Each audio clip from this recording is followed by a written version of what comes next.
Nos volvemos a encontrar. Vamos a informar sobre el acuerdo con el gobierno de Estados Unidos y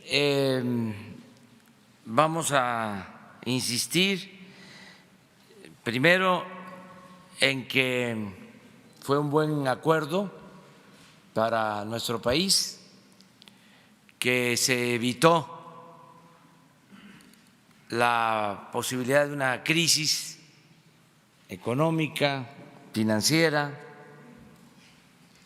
y que así lo están percibiendo empresarios y la gente, y así lo están demostrando los datos sobre el comportamiento del peso y sobre compromisos de inversión para nuestro país. Además, que es lo que considero también importante, es todo un desafío, porque tenemos que demostrar en un plazo que hay otra vía, que hay otra forma de enfrentar el fenómeno migratorio, que podríamos llamar la vía mexicana.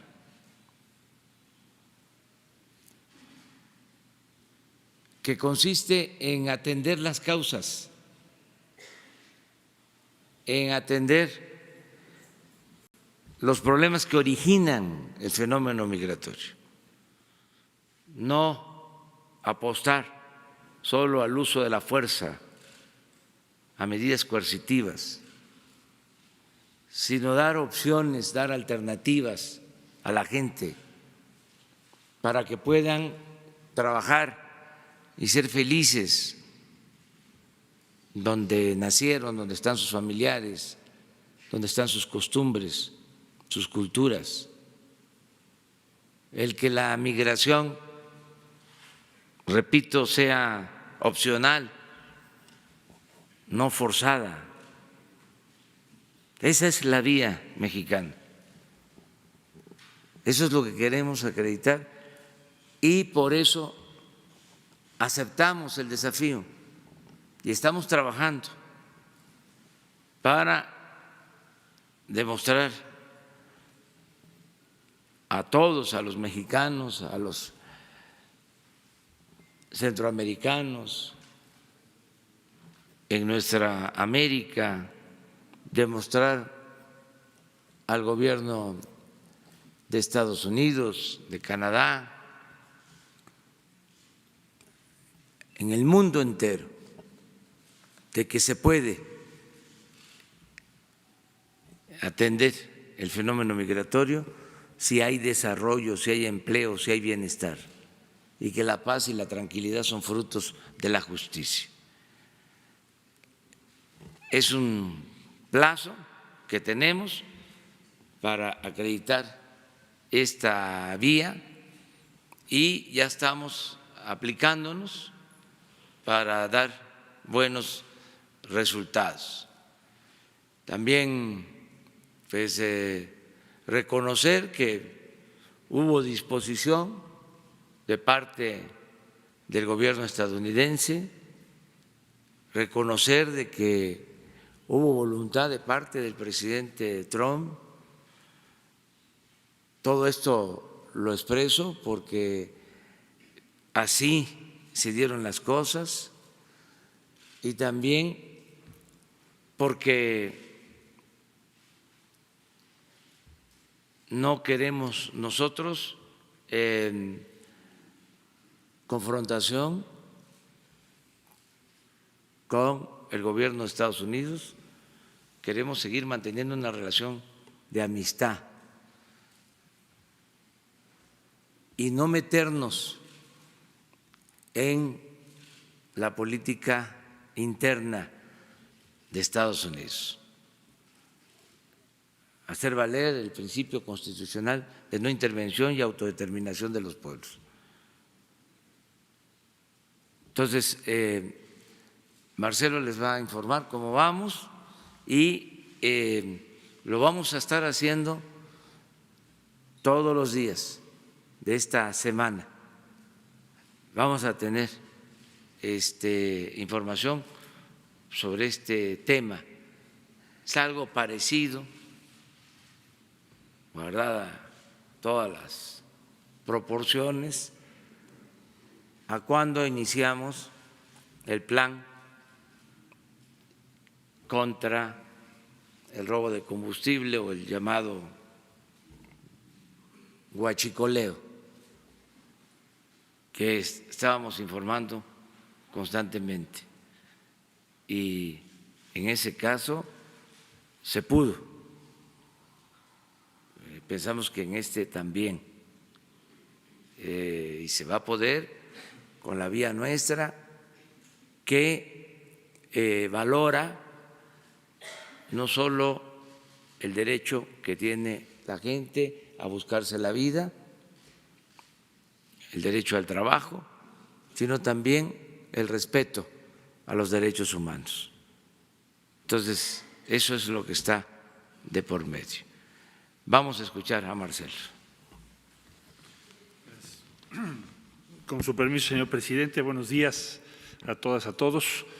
Informar que de acuerdo al programa que ya se anunció el día de ayer, o plan especial para la migración, el día de ayer se tuvo la reunión en la mañana, bueno, en transcurso de la mañana, que participó Guardia Nacional, participó el secretario de la Defensa, el secretario de Marina, también la Secretaría de Relaciones Exteriores, el responsable de las acciones de migración, para revisar en detalle el despliegue que se va a poner en marcha ya a partir del día de hoy y los próximos días para cumplir el objetivo de que la Guardia Nacional esté desplegada con el respaldo de Ejército y Marina también en los próximos días, que fue el compromiso que hicimos y se va a cumplir. Podríamos decir que ya estamos en la fase de implementación del plan especial y estaremos informando mañana, como lo indicó el señor presidente, y pasado mañana, exactamente el avance de cada día de los elementos que se van a disponer para este propósito. La reunión del día de ayer se llevó a cabo en Tapachula, en la zona militar, y a partir del día de hoy, mañana, y como ya lo dije, pasado mañana y los días subsecuentes, el despliegue va a ir avanzando rápidamente. Por otro lado, también Francisco Garduño inició y va a presentar el día de hoy por la tarde las acciones de migración inmediatas, acciones inmediatas en materia de migración, para poder ampliar la capacidad de gestión migratoria inmediata. También el día de hoy por la tarde se presenta el programa a cargo del licenciado Horacio Duarte, que tiene que ver con el respaldo a municipios fronterizos del norte para la gestión de apoyo a esa región y a esas autoridades y a esas zonas en lo que se refiere a quienes van a estar en México esperando su procedimiento de asilo. En este momento, como decía yo el día de ayer, son 10,000 personas. Y asimismo también Javier, que es el responsable de lo que tiene que ver con el bienestar social en el sur, Javier May, presenta hoy en la tarde su programa ya detallado. También les puedo decir que el día viernes, por instrucciones del señor presidente de la República, se tendrá reunión con los gobernadores de Oaxaca, de Chiapas, de Tabasco, de Veracruz y de Campeche, con el propósito de compartirles el programa y acordar las acciones que corresponderán a las autoridades estatales y las que nos corresponden a las autoridades federales, para cuidar todos los aspectos de este programa, que como ustedes saben está dividido en 5 áreas, como ayer lo dimos a conocer. Por último,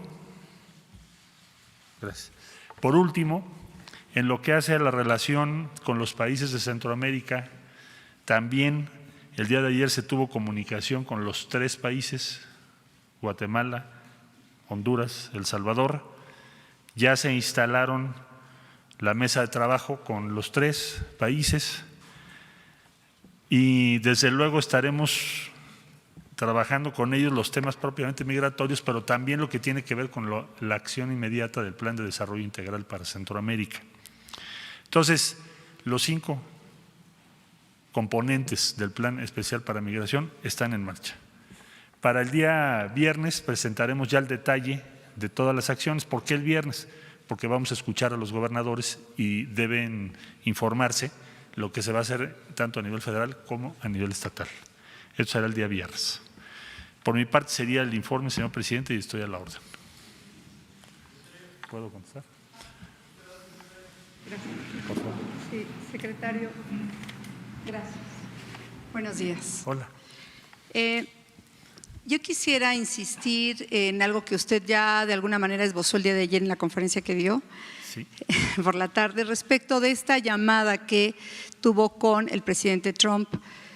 Me gustaría saber los detalles. Usted ayer dijo que pues se lo había comunicado, digamos, Mike Pompeo, que había sido la persona que había como intercedido en este objetivo, pero no ha dado los detalles sobre el contenido de la llamada. Me gustaría ver si nos puede ampliar cuánto duró, por ejemplo, y qué es lo que ahí se dijo. Gracias.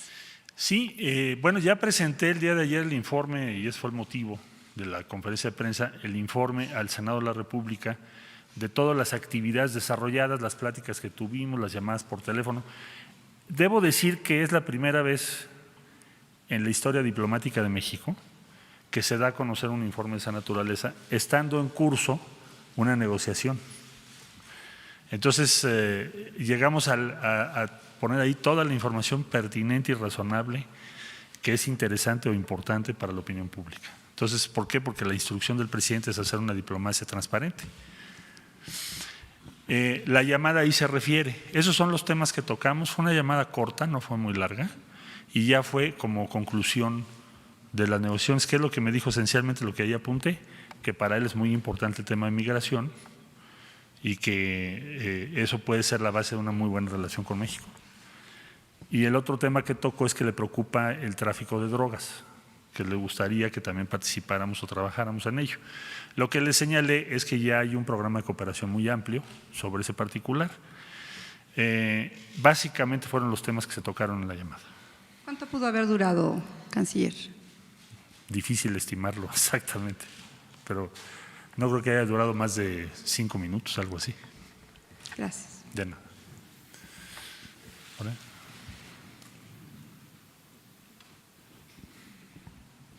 Buenos días, canciller. Ayer el presidente Donald Trump mostraba este documento, bueno, este papel a medios de comunicación. Quisiera saber si se va a abrir o se va a transparentar todos los documentos que se firmaron en esta reunión que se tuvo en este acuerdo, los acuerdos que se firmaron con Estados Unidos, ya que también la oposición en el Senado así lo pide, que busca, digamos, que todos los documentos que se hayan firmado, que se hayan acordado ya con el gobierno, sean transparentes. ¿Usted nos puede proporcionar estos documentos y de cuántos documentos estamos hablando? Gracias. Todo está en el informe que mandé ayer, todo. No hay ninguna otra cosa adicional. Incluso las copias de… Toda la información está ahí, está en detalle todo lo que se habló, lo que se dijo, lo que se acordó, todo está ahí. Gracias. Señor Canciller, Ahí vas tú también. perdón. Señor Canciller, señor Presidente, buenos días. Arturo Páramo, Grupo Imagen. Con estos avances que ya se tuvieron ayer por parte de los integrantes del equipo, ¿ya se puede hacer una estimación de cuánto le va a costar al gobierno mexicano implementar las medidas en la frontera sur para lo que usted comentaba ayer, la modernización de toda la infraestructura para atender a los migrantes que llegan desde Centroamérica y también en el norte para poder recibir a toda la gente que Estados Unidos va a retornar? Y una segunda rapidísima, comentó ayer también que se esperaba que lo que hay en el norte, la infraestructura se replicara en buena medida en la zona sur. Estamos hablando de poner algún tipo de puentes, aduanas, con la misma tecnología, y también si eso ya se tendría un costo estimado de cuánto le costaría al gobierno mexicano hacer estos puentes, cruces fronterizos, etcétera.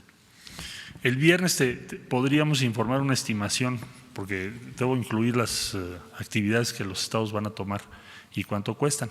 Entonces el viernes con mucho gusto se los comparto después de la reunión con los gobernadores. Allá. Buenos días, Rocío Méndez, Noticias MBS. Señor Canciller, en la estrategia que está diseñando, ¿qué papel va a jugar la sociedad civil? Han sido muy importantes a lo largo de décadas de migración sin documentos, todas estas redes de pastorales, los albergues de los ciudadanos, las personas que a lo largo de toda la ruta migrante apoyan. ¿Los tiene contemplados? ¿Haría algún llamado en este sentido? Gracias. Sí, el día martes vamos a llevar a cabo una reunión con ACNUR y varias agencias de Naciones Unidas para iniciar lo que es el diseño de un sistema de gestión migratoria, que tiene que ser mucho más complejo, que lo que quiere decir es que podamos traducir o precisar cuál es la opción que se propone por parte de México, lo que acaba de decir el señor presidente. Todas estas acciones en conjunto, una de esas acciones es trabajar con las organizaciones que sí tienen un compromiso, desde luego legítimo, con los derechos humanos, con la preocupación respecto a los migrantes, con la situación de los menores.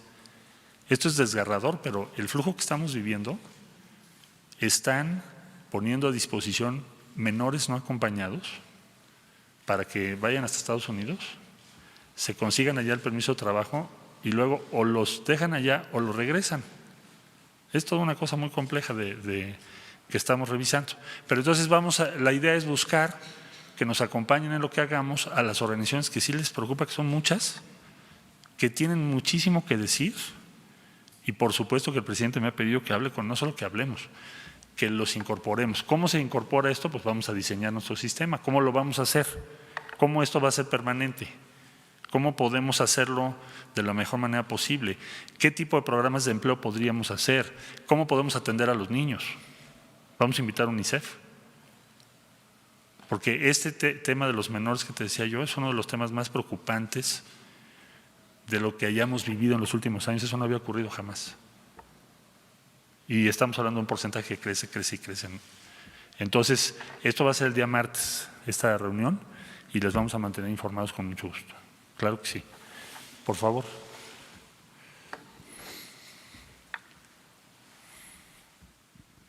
Sí, buenos días, Canciller. Presidenta Diana Benítez, de 24 horas. Nada más preguntarle, en el acuerdo que se firmó con Estados Unidos se menciona que Estados Unidos se compromete a acelerar los procesos de asilo.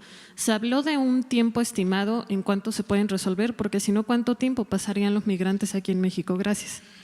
Sí, eso es algo que hemos subrayado en todos los diálogos. El viernes habrá otro encuentro con autoridades norteamericanas migratorias y ese es uno de los objetivos principalísimos, que garanticen que las audiencias sean en menor tiempo.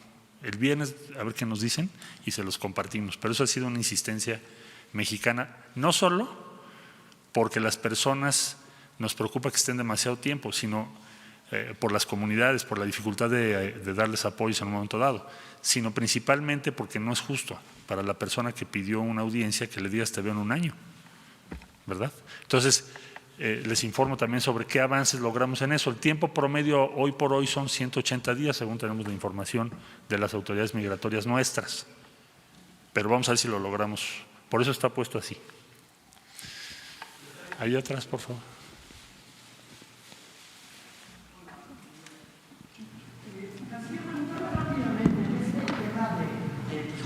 Donde evidentemente ya había pues unas broncas desde noviembre del año pasado o antepasado, es más, desde antes de que asumían el poder, tenían unas broncas de asilados, es decir, que los estaban regresando primero a los haitianos y luego después de los haitianos vino el problema de los centroamericanos. Tenemos entendido que hay 16 albergues nada más. Esos 16 albergues están al 95% de acuerdo al domingo o a lo que pudimos revisar el domingo y lunes. ¿Qué es lo que va a pasar con estos albergues donde se refugian los asilados? Porque el alcalde de Tijuana dice, bueno, nosotros no podemos mantener a los centroamericanos. Las asociaciones civiles y religiosas dicen que no tienen dinero porque les tocó parte del recorte presupuestal. Y tercero, que se está tardando más la Unión Americana en poder devolverlos, se tardan de 4 a 5 meses. La primera cita es de 5, 4, 8 meses. Entonces, ¿qué van a hacer? ¿Les van a dar dinero a los albergues? ¿Ustedes van a instalar un propio albergue, el propio gobierno federal, el INAMI? ¿Qué es lo que va a hacer? Si nos puede compartir un poco. Vamos a tener apoyo de la Organización Internacional de Migraciones y un apoyo considerable, importante. Y Horacio Duarte va a revisar la situación en cada uno de los puertos de entrada para saber cuál es la capacidad que tenemos y qué es lo que requerimos hacer en el corto plazo para estar preparados. Por eso se creó esa área de este plan especial. Como yo decía, el día de hoy a las 5:30 de la tarde va a presentar su programa detallado. El viernes la compartimos con los gobernadores y el viernes se las vamos a conocer ya en detalle. Gracias. A ti, acá, por favor. Hola, buenos días, canciller. Carlos Calzada, Radio Educación. Empresarios en el norte han señalado que México no tiene los recursos suficientes para mantener a los inmigrantes que sean rechazados de los Estados Unidos y que se deberán de tomar algunas medidas adicionales. Y bueno, también algunas encuestas han señalado que una gran parte de la población mexicana también considera que se debe dar primero oportunidades de empleo a los mexicanos antes de a los inmigrantes centroamericanos. Me gustaría conocer su opinión al respecto. Gracias. Sí, bueno, hemos hecho todas las estimaciones. Nada más, otra vez yo les pediría que dimensionáramos del mes de enero al mes de mayo. Llegaron transcurriendo, atravesando el territorio nacional 600,000 personas a Estados Unidos. De esas 600,000, no obstante que ya se tenía el programa de que esperen en México su audiencia, solamente tenemos 10,000 en México. Entonces no cabe esperar, primero que tengamos claro que no cabe esperar que tengamos 600,000, eso no es factible, no es posible y no accederíamos a algo así con esa cifra. Entonces, si tenemos éxito y debemos y vamos a tener éxito, porque si no, ¿para qué lo proponemos? Vamos a tener éxito. Entonces se va a reducir el número. Entonces no estamos esperando un retorno masivo a los puntos por los que entraron. Entonces vamos a ir ajustando nuestras acciones, el programa de acción, lo que está preparando Horacio, al número de personas que vayamos teniendo claro que van a regresar para esperar su audiencia. Eso complementado con que sea menos tiempo. Y entonces estimamos que eso nos va a permitir que no tengamos una crisis o que no tengamos un número excesivo, que es lo que creo que les preocupa a los empresarios. Allá, a ver, hasta allá. Gracias, buenos días, Antonio López del diario La Razón. Insistir un poco en la pregunta de mi compañero en el tema de los recursos. Ayer el subsecretario de Asuntos Multilaterales informa que se van a estar usando de forma inmediata los 2,000 millones de pesos del Plan Yucatán y el presidente de la CONAGO informa adelanta que los recursos de los estados fronterizos para atender el tema migratorio van a pasar de 5,000 a 9,000 millones de pesos. Ahí estamos hablando entre estas dos acciones, pues que son 6,000 millones. ¿Cuánto más se va a estar requiriendo, secretario? ¿Sí va a alcanzar? ¿En qué se va a dejar de invertir para atender este tema que ya es prioritario? Muchas gracias. A ver, los 2,000 millones a los que te refieres, primero no son 2,000 millones, son un poco menos. Y el Fondo Yucatán está previsto para acciones en Centroamérica. Entonces no vas a desatender absolutamente nada. Esos 2,000 millones son para eso. Lo único que vamos a hacer es hacer uso de esos recursos. ¿Por qué está ese fondo? Porque ese fondo se diseñó ya hace muchos años para respaldar las acciones de México en materia de cooperación. Entonces digamos que ese fondo sería el primero que estaría vinculado al programa o al Plan de Desarrollo Integral para Centroamérica, que incluye, como ustedes recordarán, porque aquí se presentó, acciones para apoyar el retorno de migrantes o para respaldar a los países que tienen tránsito. No sé si ustedes se acuerdan cuando vino Alicia Bárcena que sí lo presentamos. Entonces, esos 2,000 millones, que como te decía yo son un poco menos, no son adicionales, no descuidas nada y están previstos para Centroamérica. De la cifra que dio Conago no te la puedo ratificar porque no la conocía yo hasta ahorita y la reunión con los gobernadores fronterizos la vamos a tener el viernes. Habrá que ese día poder tener una noción, una precisión por parte de los señores gobernadores de lo que les cuesta a los estados esto, pero que sea adicional, no lo que siempre hemos hecho. Eso lo sabré el día viernes. Entonces, no vamos a desatender ninguna acción propia. El orden de magnitud respecto al presupuesto federal es muy menor. Entonces, yo francamente no creo que sea un tema importante decir, va a haber un cambio en el presupuesto federal de manera estructural, de manera relevante, vamos a tener que posponer algún plan estratégico. No va a pasar eso, porque las previsiones están hechas. Lo mismo te diría de la Guardia Nacional. Está previsto en el presupuesto de egresos. Entonces, no tiene por qué haber un impacto. No digo que no vaya a costar, sí va a costar, pero lo que estoy diciendo es que no tiene por qué haber un impacto considerable en el presupuesto, que es tu preocupación. Gracias. ¿Sí? Acá, por favor. Buenos días a todos. Daniel Blancas de Crónica. Canciller, presidente, estuvimos revisando parte de la información que le brindó la Casa Blanca en un documento sobre estas estadísticas de migración. Realmente sí son inquietantes, digamos de 2013, 2014, a 2019, a 2018, a finales de 2018 se había mantenido el nivel de migración entre 20,000, 50,000 mensuales. ¿Qué pasó en este gobierno para que de enero, febrero, marzo, abril, las cifras se dispararan 250%? Es decir, el gobierno mexicano fue permisivo para que incrementara de tal manera el flujo migratorio, ¿o cuál es la lógica que ustedes están teniendo en este respecto? Sí, he visto esa versión, ya me la han preguntado y tienes razón en hacerla.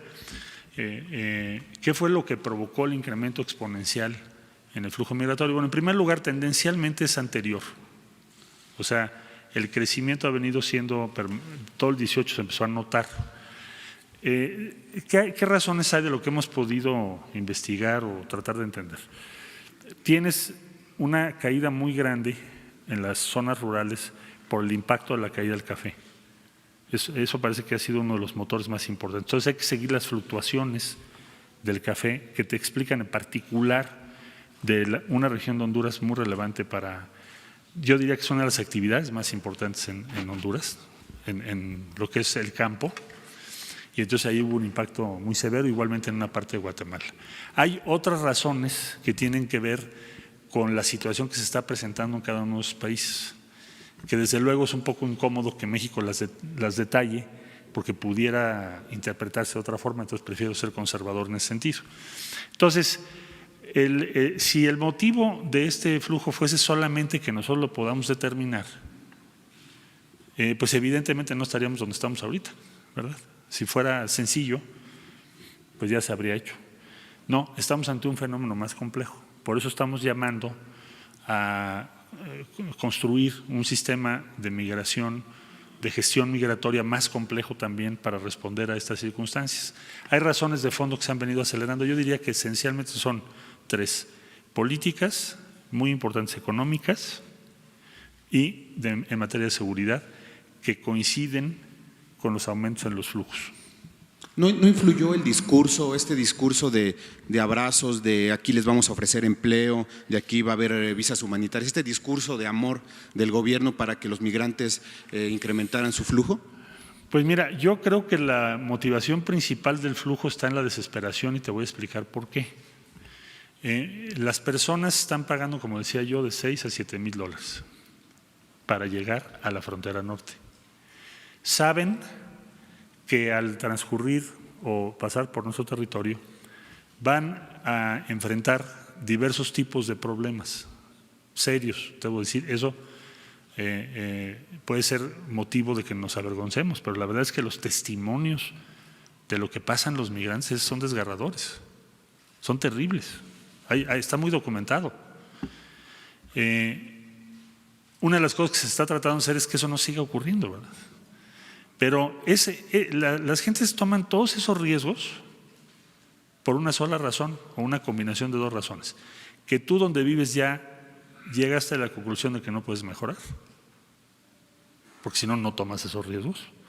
Y segundo, que el llegar a Estados Unidos y poder estar en Estados Unidos, que tienes un nivel salarial mucho más alto, etcétera, vale la pena. Eso es lo que yo creo que piensan la mayor parte de ellos.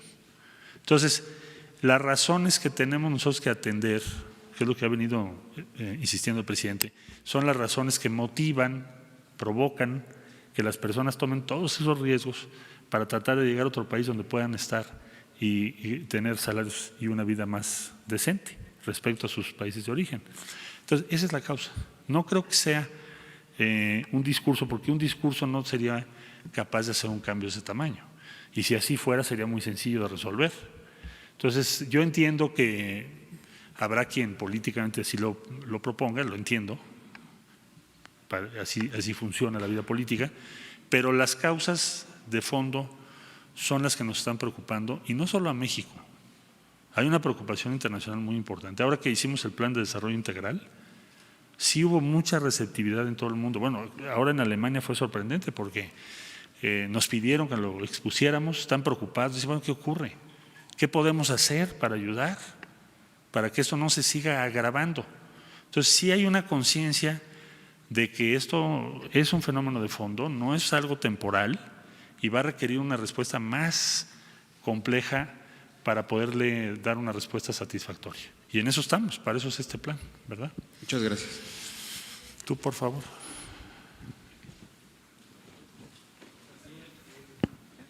Sí te escucho. Bueno, mi nombre es Hans Salazar de ZMG, Urchuirer, Zócalo Virtual. La pregunta es, ¿cómo está operando la parte de la comisión, la parte de esta parte especial con los subsecretarios? Ya que la sinergia con las secretarías federales pues tiene que entrar en un tema de eficacia, eficiencia, y no generar un tema que pues es natural, el tema de la política interna, de la grilla, y que ya empezaron el radiopasillo que se le llama vulgarmente. ¿Cómo enfrentar esto? ¿Cómo lo está operando? Ahora ya se le denomina incluso pues el supersecretario, y es normal, es parte de un escenario donde usted está en los reflectores de manera importante por este encargo presidencial. ¿Cómo lo está enfrentando? ¿Cómo lo va a enfrentar para que obviamente, más allá del tema de aspiraciones o suspiraciones, pueda llegar a buen puerto un tema clave para el país, un tema clave para Centroamérica, y no distraerse en este tipo de situaciones, y que los subsecretarios, sin dejar de tener sus facultades concretas con sus jefes inmediatos, en este caso los secretarios, no se contamine, no se desvíe y pueda ejercerse también igual los programas nacionales. Usted ya mencionó el tema presupuestal, pero en el tema del equilibrio, de estar atendiendo la población de nuestro país, y sin descuidar esta parte de los avances en un término tan corto como son 45 días o ya menos. Bueno, esto es una comisión intersecretarial, simplemente ahí me toca una función de coordinación. He encontrado una respuesta muy amplia por parte de todas las dependencias que estamos participando. Entendemos todos los que estamos participando que se trata de una prioridad nacional, que esto lo tenemos que hacer por México. Francamente, cualquier otra consideración es absolutamente secundaria, irrelevante, superficial. En lo que estamos hablando aquí, lo que nos está pidiendo el presidente de la República es hagamos la tarea y saquemos a México de un punto de tensión con el país más importante del mundo. Esa es la encomienda, para proteger nuestra economía, proteger nuestra estabilidad. No he visto yo otro tipo de consideraciones, al contrario, mucha disposición y compromiso de todos los que están participando. Y en eso vamos a seguir. Y aquí no hay supersecretarios, todos somos iguales. Los subsecretarios, hay subsecretarios muy destacados, directores generales que han sido, yo diría, hasta heroicos, y las jerarquías pues son más bien niveles de responsabilidad y no de vanidad. Es de que eres responsable y vamos a cumplir. Por favor. Buenos días, Elsin Juárez de Puntos Suspensivos. Respecto a lo que hace unos minutos mencionó sobre la instalación de una mesa de trabajo con Guatemala, Honduras y El Salvador, ¿nos puede ampliar un poquito más en qué va a consistir esta mesa? ¿Con quién platicó el día de ayer con los mandatarios de estos tres países? ¿Ampliar un poquito más? Con los mandatarios tendré conversaciones a lo largo del día de hoy, Okay. Por razones de agenda, pero sí ya hablamos aquí desde luego con los embajadores. Se instaló una mesa permanente, ya teníamos sesiones cada semana, pero ahora será una mesa pues prácticamente permanente para atender la emergencia.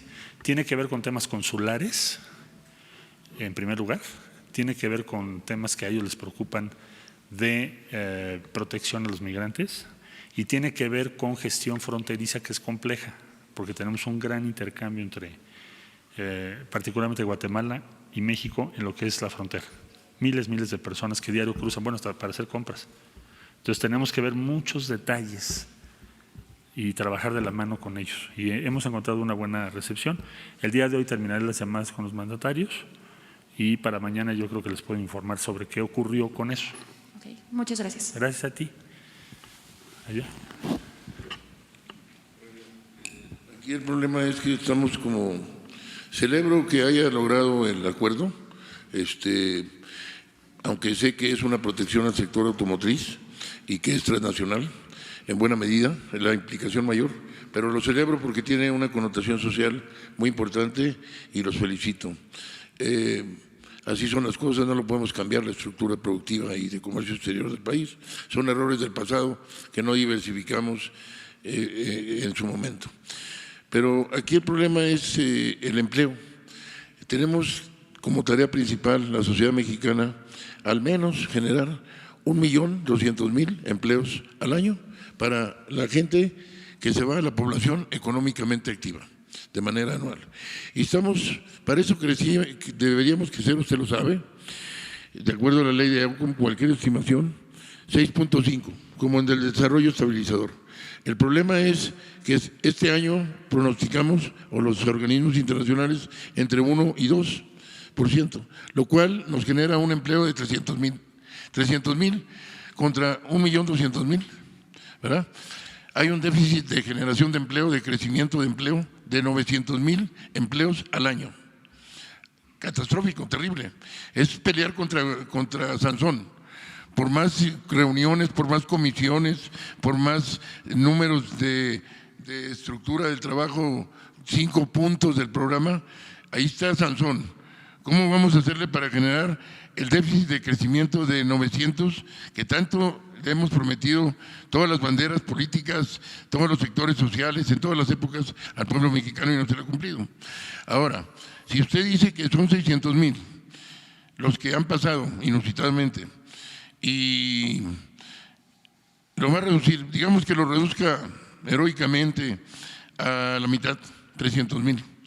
Entonces va a completamente cancelar el empleo generado, porque va a tener la tarea de generar otros 300.000. Ahí no me queda claro, no tengo antecedentes para saber qué compromiso hay, y si no le van a dar empleo, pues peor, porque los vamos a mantener. Eso sin contar el grave problema. Ustedes aquí en el DF no conocen la realidad de la frontera, no la conocen porque no la han vivido. Es una zona de guerra, es una zona de guerra. Hay 60, 70 mil casas en cualquier población promedio de abandonadas. Hay cientos de poblaciones completamente abandonadas. El señor presidente conoce porque ha viajado y ha estado muy atento, pero el grueso de la población capitalina, gracias a Dios, no sabe la situación que vivimos en la frontera. Yo soy el doctor Carlos Cabeza, perdón porque luego se me olvida decirlo, y de Daily News de los Dos Laredos.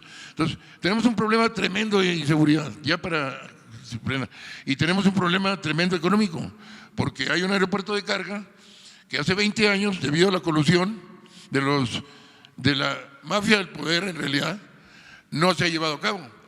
La ignorancia aquí de los funcionarios federales no saben lo que es una plataforma de logística integral y la importancia que tiene en Taiwán, Singapur, Corea, Malasia, y no las hay. No hay recintos fiscalizados. En el plan de desarrollo ni siquiera hay la figura de recinto fiscalizado, tocábamos el otro día. Es un problema económico y de desatención y de desentendimiento. El señor presidente hizo la ley de fomento fronterizo. Qué bueno.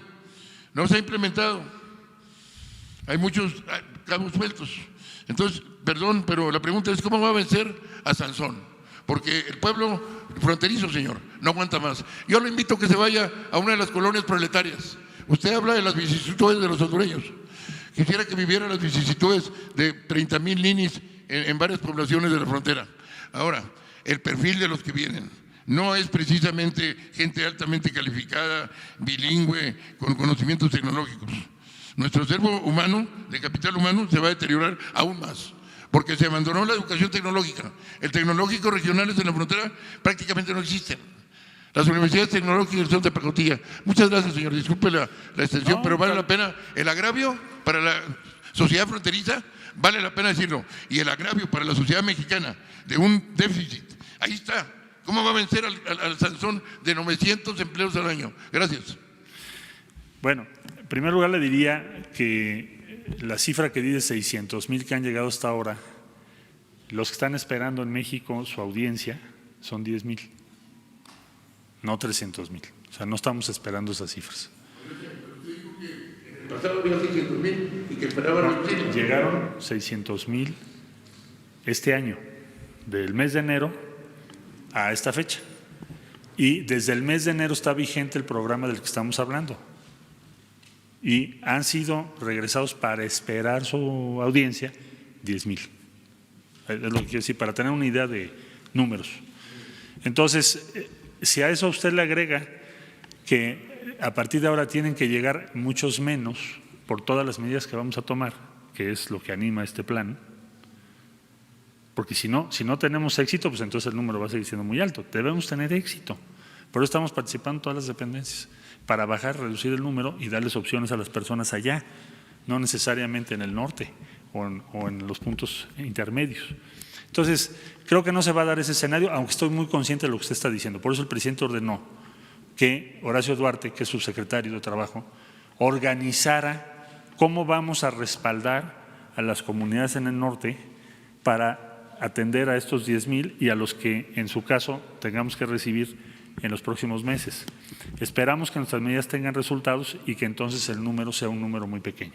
Eso es lo que esperamos, con todas las medidas que hemos tomado. ¿Sí? De acuerdo con la edición del periódico The New York Times, el pasado 8 de junio, habla de una reunión secreta entre la exsecretaria del Interior, la señora Nielsen, y su similar, la señora Olga Sánchez, en la que desde el mes de marzo se había aprobado el despliegue de la Fuerza Militar Mexicana en la frontera sur. ¿Usted podría avalar lo que H.G. Haberman, del periódico New York Times, asume como un acuerdo secreto entre ambas secretarias? Y finalmente, ahora que fue usted a Alemania, conoció el acuerdo que en el 2016 los gobiernos de Turquía y Alemania tomaron para recibir a los asilados sirios. Sí. Y esa es una experiencia, es un modelo que puede aplicar para México, señor canciller.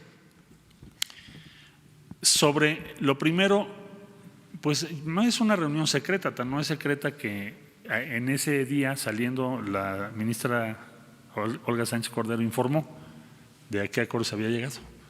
Ella hizo público los resultados de la reunión, no fue una reunión secreta en su momento. Ahora, ahí no se habló del despliegue de la Guardia Nacional que estamos hablando ahora, se habló esencialmente de que habría 17 puntos de revisión en el Istmo de Tehuantepec, que ella lo explicó en esa intervención, pero no tenía que ver con lo que estamos haciendo en este momento exactamente. Lo que estamos haciendo en este momento, primero, por orden de magnitud, y segundo, cualitativamente, es la Guardia Nacional. En aquel tiempo todavía no teníamos elementos de la Guardia Nacional, o no se había formado, acuérdate que no se había aprobado, incluso constitucionalmente todavía formar la Guardia. Entonces, lo exacto está en las declaraciones públicas de Olga Sánchez Cordero. Ahora, por lo que hace a lo de Turquía, se llegó a un acuerdo, sí lo conocemos perfectamente bien, logró para la Unión Europea una reducción en los flujos de 1.200.000 personas a 600.000 personas más o menos. Y lo que hace Turquía es, bueno, a cambio de yo recibir a estas personas para que pidan su asilo aquí, me refiero sobre todo a los sirios, la Unión Europea les ofreció 6.000 millones de euros y hicieron un acuerdo pues también para apoyar a Turquía respecto a la negociación con la Unión Europea, porque ya ves que Turquía quiere ser parte de la Unión Europea con todas las ventajas comerciales que eso significa. Esto último no se ha concluido, pero lo otro sí se hizo con esas características. En el informe que rendimos al Senado puedes encontrar más detalles de lo que se dijo en las conversaciones respecto a Turquía. Y finalmente, Bernie Sanders, precandidato del Partido Demócrata, Bernie Sanders, precandidato del Partido Demócrata, dice que él tiene otra perspectiva para la solución del tema migratorio y apuesta al IRCA, que el presidente Reagan en el año de 86 propuso y fue aprobado y dio 3 millones de connacionales asilo. Bueno, es interesante su punto de vista y desde luego muy respetable, pero hoy por hoy pues lo que tenemos que hacer es, digamos, las negociaciones con el gobierno en curso. Bueno, a ver, allá atrás, bueno. Buenos días, canciller. Yo quería preguntarle cuáles son las 13 coordinaciones regionales en la frontera sur en donde va a ser desplegada la Guardia Nacional. Ayer nos dijo que nos iba a decir hoy. Y también incrementarán el presupuesto a Comar y si ya hay un protocolo de actuación para la Guardia Nacional, porque no es lo mismo pues tratar con delincuentes a tratar con migrantes que están solo haciendo una falta administrativa aquí en el país. Y finalmente… ¿Me puedes repetir la segunda? La segunda es, incrementarán el presupuesto a Comar y si hay un protocolo de actuación para la Guardia Nacional ya. Sí. Por supuesto que eso fue uno de los temas que tratamos ayer, el protocolo de actuación, y sí tiene que haberlo, necesariamente estamos en eso. Hay un protocolo general, pero estamos haciendo uno para este operativo en particular. Comar tiene un presupuesto muy pequeñito, la vamos a respaldar, Comar tiene un incremento de solicitudes de refugio importantes en México. Respecto a lo que tú preguntabas, hay también un incremento de solicitudes de refugio en nuestro país. Entonces, por eso tenemos que apoyar a la Comar. Es parte del Sistema Integral de Gestión Migratoria, la Comar. Las coordinaciones son las que iniciamos ayer, son Tabasco 1, Tabasco 3, Chiapas 1, 2 y 3, Campeche, Oaxaca 1 y Veracruz 1. Estas son las que están activadas, en total son 10. Y vamos mañana vamos a tener otras 3 que son más hacia Istmo de Tehuantepec. Listo. Tú, por favor. Buenos días, Alberto Rodríguez de CDP Noticias. ¿El gobierno tiene alguna estrategia para frenar actos xenófobos que, pues, como se están viendo, ya hay opiniones amplias de personas que no quieren a los centroamericanos en México? ¿El gobierno tiene alguna estrategia para convencer a la población de que no es tan grande el escenario como se está planteando? La xenofobia siempre es un error y la posición del gobierno de la República en todos sus ámbitos y en todos los espacios, en todas las esferas, es luchar en contra de eso. Y eso lo hacemos de muy diversas maneras, desde campañas que están ya en curso en favor de los derechos humanos hasta acciones de política pública. Lo que vamos a hacer es demostrar que se puede gestionar un flujo migratorio muy grande sin reacciones xenofóbicas que además son injustas y están equivocadas por definición. Nosotros no podríamos caer de ninguna manera en algo así. Sería un gran error que nuestro país fuera en esa dirección y no creo que lo vaya a hacer, porque tenemos una tradición solidaria muy fuerte y una vigorosa cultura en favor de los derechos de las personas, los derechos y las libertades de las personas.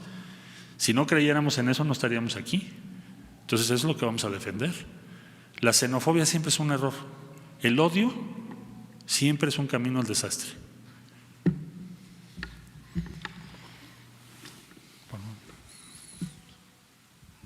Buenos días.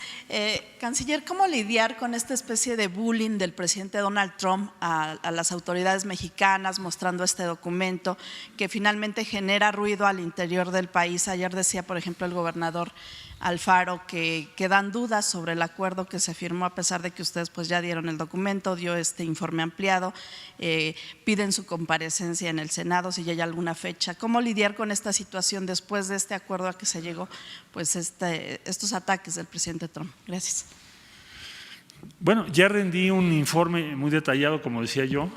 Creo que si tú buscas un informe similar en los anales de la diplomacia de México, no lo hay.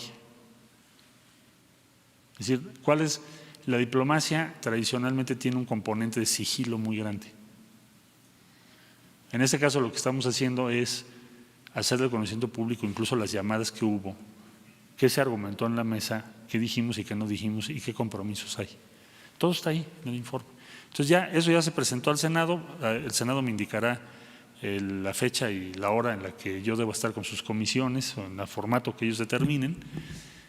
Y la convocatoria del Senado fue o no, se deriva de que se tiene que informar de los acuerdos, por supuesto, y de sus implicaciones. Más allá de cualquier otra consideración, es algo que ya estaba previsto. Entonces, ahí está el informe. Yo respeto y no quisiera de ninguna manera entrar en una controversia con el presidente Trump. Nosotros ya estamos en la ejecución, en la implementación de las medidas.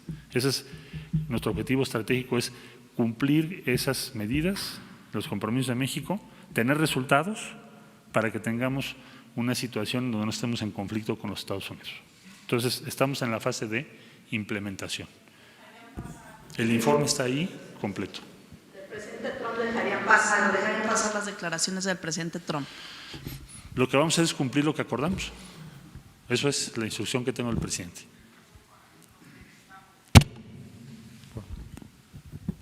Buenos días, Pedro Fierro de tiempo.com.mx y Puente Libre MX. Canciller, ¿cómo se va a efectuar este plan en la frontera norte? Se ha hablado mucho de la frontera sur. ¿Se contempla algún despliegue de la Guardia Nacional al norte? A lo mejor no frontera con Estados Unidos, pero sí un poco más abajo para lograr contener a todos los migrantes que ya vienen cruzando por México. Se tocó también en la negociación con Estados Unidos. ¿Cuándo se va a regularizar el cruce fronterizo hacia Estados Unidos? Sobre todo de mercancías y de personas que están pues de hace meses atrás más lentos de lo cotidiano. Uno de los objetivos principalísimos de este plan es lograr la regularización en los pasos fronterizos del norte. Es decir, si seguimos con flujos tan grandes, nos crean muchos problemas en el paso fronterizo en razón de que Estados Unidos pues presiona. Es decir, te pone el personal a atender otras cosas y entonces los tiempos de paso por aduanas se amplían en demasía. Entonces, uno de los efectos que este plan puede tener es que eso ya no siga sucediendo. Eso es lo que quisiéramos lograr. Para eso estamos haciendo todo el esfuerzo que acabo de decir. Y respecto al norte, más adelante podré irles informando lo que vamos a hacer porque también está incluido, hay varias acciones incluidas, unas ya en curso y otras por venir, aunque el énfasis principal será la frontera sur. ¿En 45 días se podrían regularizar los cruces fronterizos? En 45 días tienen que pasar muchas cosas, así que entre otras cosas que el plan tenga éxito. Allá atrás, hasta allá. Sí, gracias. Buenos días, Canciller. Montserrat Vargas de Publimetro. El pasado 8 de junio el presidente hablaba de más de 40,000 niños migrantes que viajan solos. Sí. Saber si va a haber un protocolo especial, sobre todo con el despliegue de la Guardia Nacional. Gracias. Sí, estamos revisando ese protocolo con muchísimo cuidado. Es algo que nos preocupa mucho, ese flujo tan grande de menores no acompañados. Es algo crítico. Entonces, lo que hice fue invitar a UNICEF, además de la Organización Internacional de las Migraciones, además de ACNUR, de la Organización de las Naciones Unidas. El día martes vamos a tener reunión en la Cancillería para revisar principalmente ese tema. Es lo que más nos preocupa. Es increíble que eso esté sucediendo, ya más allá del tema del acuerdo con Estados Unidos. Este es un tema central en términos humanos. ¿Cómo es posible que estén tantos niños no acompañados siendo utilizados para ir a Estados Unidos y sacar un permiso de trabajo? Porque para eso es. No digo que todos, pero una parte importante. Entonces estamos muy preocupados por eso. El día martes tenemos esa reunión para diseñar y escuchar las mejores experiencias que ha tenido UNICEF, la Organización Internacional de Migraciones, ACNUR con refugio, y tratar de hacerlo lo mejor posible, tratar de implementar las medidas más avanzadas que haya en todo el mundo, lo que hayamos aprendido entre todos. Ese es el objetivo. Y el martes es la reunión, si el presidente nos lo permite, en los días subsecuentes se los informamos por esta vía. ¿Sí? ¿Ahí atrás?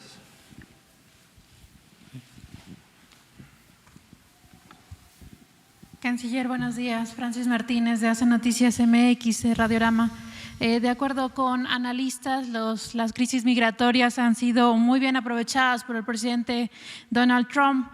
Sus posturas misóginas, racistas, de alguna manera han sido también respaldadas por movimientos de derecha en diversas partes del mundo. Esta política de contención migratoria que ustedes están realizando, ¿no beneficiaría de alguna manera indirectamente estas posturas de derecha? ¿Lo han evaluado? Yo creo que lo que tenemos que hacer, sí, claro que lo hemos evaluado. Además de que el enfoque es distinto porque pretendemos tomar una serie de medidas que tienen que ver con empleo. Cuando hablo de gestión migratoria, de que lo que dijimos en nuestro plan de desarrollo integral se pueda llevar a cabo, lo que nos ordenó el presidente respecto a programas de empleo, ofrecer alternativas. Precisamente lo que nos estaban ahora señalando, pues ustedes están ofreciendo empleo y puede ser eso un problema, que ya contesté por qué no. Bueno, el enfoque nuestro no es contención, es un enfoque más complejo. Vamos a hablar con muchas organizaciones de migrantes para que nos ayuden, para que podamos evitar que la permanencia de flujos importantes provoque conflictos o reacciones o roces con los Estados Unidos. ¿Qué es lo que puede favorecer un discurso progresista? Que sería tu pregunta implícita. ¿Favorecer un discurso progresista sería que no haya frontera? No, sí debe haber frontera. ¿Pero qué lo favorecería? Que tuviéramos éxito, que tengas resultados presentables de que las medidas que se están promoviendo pueden tener éxito, que pueden considerarse. Y entonces ir reduciendo el componente que tiene que ver con control e ir aumentando el componente que tiene que ver con alternativas. Pero es la única forma de demostrar que nuestro discurso es mejor y va a tomar tiempo, hay que tener paciencia, no creo que podamos ganarlo de un día a otro. Entonces, como muchos otros problemas que son complejos, se requieren respuestas complejas y en este caso también va a ser así.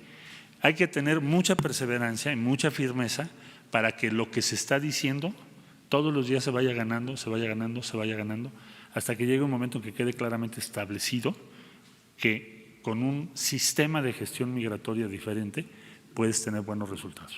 Pero va a ser una batalla que va a tomar tiempo.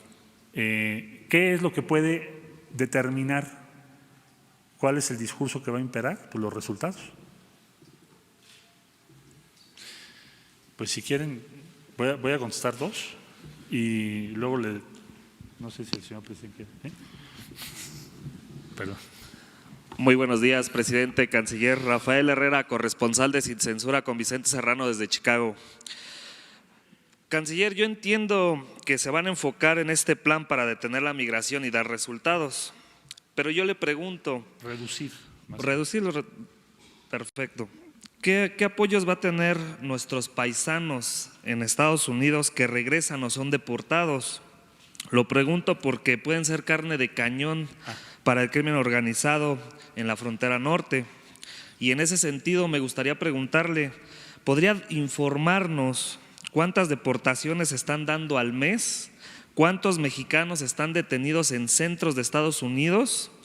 ¿Y qué condiciones se encuentran? Muchas gracias, canciller. Sí, las repatriaciones anualmente que tenemos son alrededor de 203,000, el último ejercicio.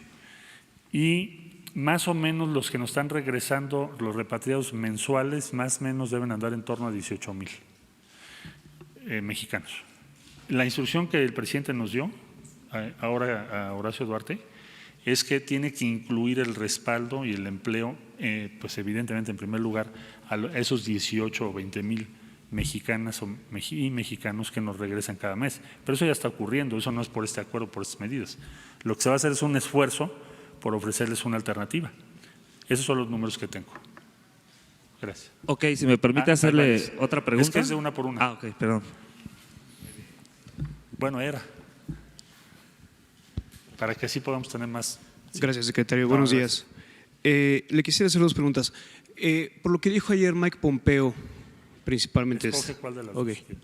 Principalmente ayer, el secretario Mike Pompeo dijo ayer a senadores que reconoció, les confesó quizá, que Estados Unidos tuvo un avance significativo en negociaciones con México gracias al fantasma de las tarifas o a la amenaza de las tarifas. Y dice que incluso la delegación mexicana que usted encabezó aceptó dejarles hacer cosas a ellos que antes no habían podido. Básicamente reconoce que esto fue una estrategia de presión al gobierno mexicano. ¿Usted coincide con este diagnóstico? Yo dejaría el diagnóstico político de esto, si les parece, al final o al término de los plazos fijados. Y ahí, para hacer un balance de qué fue lo que ocurrió y no entrar en la especulación política, cada quien tendrá su lectura. Nosotros pensamos que el que podamos tener un plazo, un tiempo, para demostrar o mostrar que lo que decimos tiene validez, es algo muy valioso. El que no estemos ahorita discutiendo el tipo de cambio es algo muy valioso, porque entonces sí el problema de empleo que nos señaló el señor sería gravísimo. O sea, no es un problema teórico, es un problema de nuestras condiciones de vida todos los días. Entonces, México no está ya en esa esfera, pero digamos que la valoración final, pues dejémosla cuando se cumplan los plazos y veamos y se pueda hacer una evaluación de si nuestra estrategia tuvo los resultados que se plantearon. Yo creo que sí la va a tener, pero desde luego que ustedes pues tendrán que hacer una valoración así como la opinión pública, pero será cuando terminemos las acciones. Ahorita no entraría yo en una especulación. Bueno, siguiente y última pregunta. Listo. Sobre este tema. Secretario de Relaciones Exteriores, buenos días. Carlos Pozos, presidente, muy buenos días. Mi pregunta es esta. Usted ayer en conferencia de prensa sale a decir que no hay un acuerdo secreto. El presidente Trump sale a decir que tiene documentos. Yo confío en usted, secretario, pero la pregunta es, si no hay un acuerdo secreto, ¿usted a los mexicanos nos puede garantizar que el presidente Trump no acabará mandando a sus marines a la frontera de México y Guatemala? ¿Podemos estar seguros? A ver, ¿usted ya leyó el informe que mandamos al Senado? No. Se los hago llegar ahorita lo más pronto posible. Yo lo que diría es, en el informe que rendimos ayer está todo lo que se habló. Ahora sí que reunión por reunión, es hasta un informe, es simplemente el informe que yo le rendí al presidente de la República. No tiene nada cambiado, porque el presidente me dijo, pues dalo a conocer. Originalmente estábamos pensando darlo a conocer en estos días, de manera que ayer se dio a conocer en la tarde, y ahí está todo lo que hablamos. Fuera de lo que está en ese informe no hay nada. Todo lo que hablamos o nos comprometimos está ahí escrito. Pues una segunda pregunta. Pues era una, ¿no? Los Marines jamás aceptaríamos. Satanizar a los… No, se dijo una, hay que respetar, porque si no le quitamos. Los Marines que preguntaste, desde luego que nosotros jamás aceptaríamos la presencia de ninguna Fuerza Armada de Estados Unidos en nuestro territorio, jamás. Jamás está en contra de la Constitución eso. Última. No querés. Entonces, tú, por favor. Buenos días, canciller. Noemí Gutiérrez de Efecto TV. Hablaba que se va a acompañar de ACNUR y UNICEF, pero están pensando también que los acompañe la CNDH, sobre todo después de que dijo que la Guardia Nacional no tiene protocolos de actuación, sobre todo que van a tener uno especial para la frontera sur. Y también preguntarles si van a lanzar una campaña informativa para que los migrantes sepan que aquí en México pueden obtener empleo y sobre todo que no sean víctimas de estas bandas de tratantes. Gracias. Bueno, voy a comunicarme con la Comisión Nacional de Derechos Humanos, con mucho gusto, porque estamos preparando el protocolo. Entonces, si tienen propuestas que hacer, con mucho gusto las incluimos. Todo lo que sea para que hagamos las cosas mejor, hay que escucharlas y adelante. No tengo inconveniente por ningún lado. Segundo lugar, si va a haber una campaña informativa, ¿te refieres fuera de México? Vamos a tratar de hacerlo, pero eso va a depender de lo que me preguntó la compañera hace un rato, de la comunicación que tenga yo con los presidentes, porque acuérdate que eso es en otro territorio. No, pero aquí en México, para que sepan que… Pero aquí en México sería menos eficaz, ¿no? Yo creo que lo que necesitamos es la participación de los 3 países y trataré de lograrlo y se los informo. Pero por supuesto que sí lo tenemos como un punto a desarrollar, pero depende de los 3 países que estén de acuerdo y que podamos hacerlo de común acuerdo o coordinación entre todos. Bueno, muchas gracias. Buen día. Pues muy bien, muchas preguntas bien contestadas. Nada más, pues una reflexión final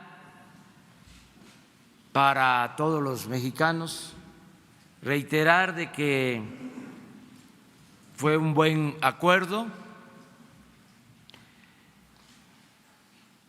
pedirles a todos los mexicanos que actuemos con humanismo, nada de xenofobia, que significa el odio al extranjero, nada de campañas contra migrantes. Eso no es humano ni es cristiano. Y ahí les remito a la Biblia, que habla de cómo tratar al forastero. Quien maltrata al extranjero, al migrante, más cuando tiene que hacerlo por necesidad, no actúa con humanismo. Esto es muy importante, porque el conservadurismo siempre apuesta a eso. Nosotros no podemos darle entrada a esa concepción de rechazo a los migrantes. Acerca de cuánto nos va a costar este plan, decirles que tenemos presupuesto. Lo dije ayer en Gustavo Amadero y lo repito ahora. Los seres humanos debemos de pensar que en donde come uno deben de comer 100,000, 1,000,000 de seres humanos. ¿Por qué tenemos presupuesto? Porque no hay corrupción tolerada en el país y por el plan de austeridad republicana. Nada más les voy a dar un dato por los que están preocupados, interesados en saber de dónde va a salir el presupuesto. Ayer recibí el avalúo de Naciones Unidas para la venta del avión presidencial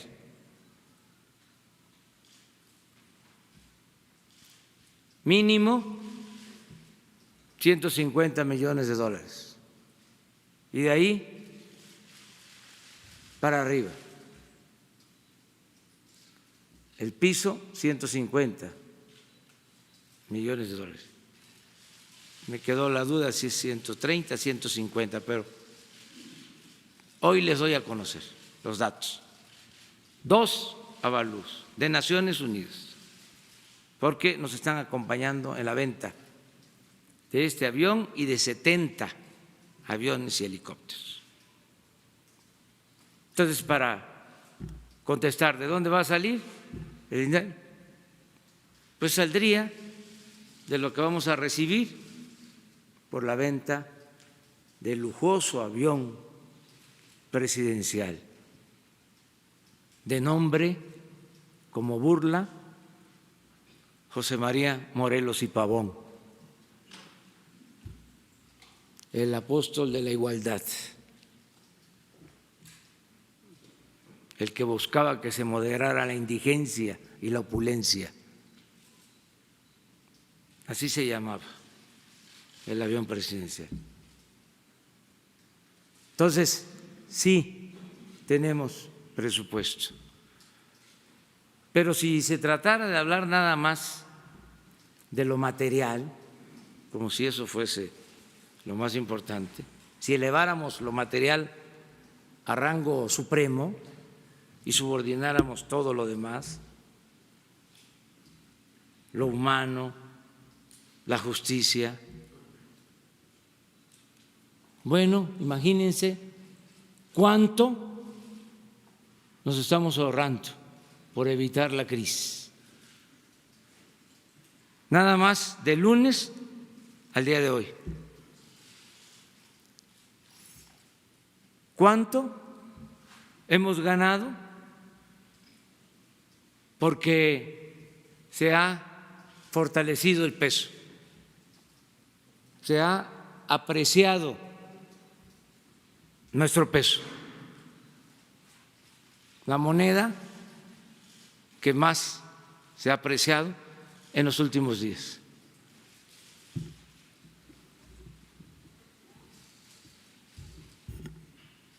No sé cómo estemos hoy. Bueno, ahí está. 19.11. Si hablamos de lo material, entonces vamos bien. Desde luego, todos estos temas son polémicos y la cuarta transformación significa garantizar el derecho a disentir, el derecho a la crítica. No vamos a confrontarnos con el gobierno de Estados Unidos y aceptamos el desafío, el reto de acreditar una vía distinta, humana, eficaz, para enfrentar el fenómeno migratorio, la vía mexicana, y vamos a triunfar. Muchas gracias. Gracias. ¿Se va a reunir con la Comisión? Sí.